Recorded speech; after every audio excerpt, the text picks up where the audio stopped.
नमस्कार, आपण पाहतो आहात योग बदल न्यूज मराठी। महाराष्ट्रातील सांस्कृतिक भवनाला साहित्यरत्न लोकशाहीर अण्णाभाऊ साठे यांचे नाव द्या। शिवसेना अनुसूचित जाती मोर्चाचे सामाजिक न्याय मंत्री नामदार संजयजी शिरसाट यांच्याकडे निवेदनाद्वारे मागणी।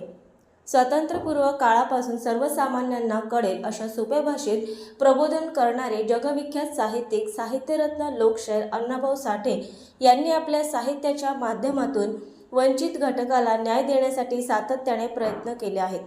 अण्णाभाऊ साठे यांनी अनेक कादंबऱ्या लिहून व चित्रपट कथा लिहून देशाला मोठे योगदान दिले आहे।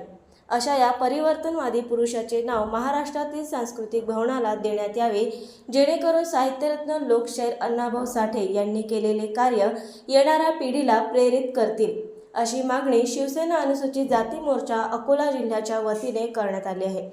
शिवसेना अकोला लोकसभा संपर्क प्रमुख माजी आमदार डॉक्टर राजनजी साळवी, शिवसेना उपनेते माजी आमदार गोपीकिशनजी बाजोरिया यांच्या मार्गदर्शनात शिवसेना अनुसूचित जाती मोर्चा अकोला जिल्हा प्रमुख डॉक्टर रामकृष्ण डोंगरे यांनी सामाजिक न्याय मंत्री नामदार संजयजी शिरसाट यांच्या छत्रपती संभाजीनगर येथील निवासस्थानी भेट घेतली व भेटीदरम्यान सामाजिक न्याय मंत्री नामदार संजयजी शिरसाट यांना अवगत करताना डॉक्टर रामकृष्ण डोंगरे म्हणाले की जगविख्यात साहित्यरत्न लोकशाहीर अण्णाभाऊ साठे यांनी 1.5 दिवसात शाळेमध्ये जाऊन 35 कादंबऱ्या, 14 लोकनाट्य, 13 कथासंग्रह, 10 पवाडे, 4 चित्रपट कथा आणि 1 प्रवास वर्णन अशा साहित्यातून साहित्य सम्राट अण्णाभाऊ साठे यांचे नाव महाराष्ट्रातील सांस्कृतिक भवनाला देऊन अण्णाभाऊ साठे यांनी केलेल्या साहित्याचा गुणगौरव करण्याची मागणी शिवसेना अनुसूचित जाती मोर्चा जिल्हा प्रमुख डॉक्टर रामकृष्ण डोंगरे यांनी निवेदनाद्वारे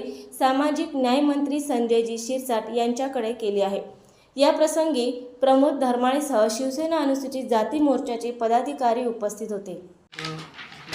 साहित्यरत्न लोकशाहीर अण्णाभाऊ साठेंना जे सामाजिक सांस्कृतिक भवन आहे अकोल्याला हे तयार झालेलं आहे, त्याला जर समजा आपण त्यांचं साहित्यरत्न अण्णाभाऊ साठेचं जर नाव दिलं बरं होईल।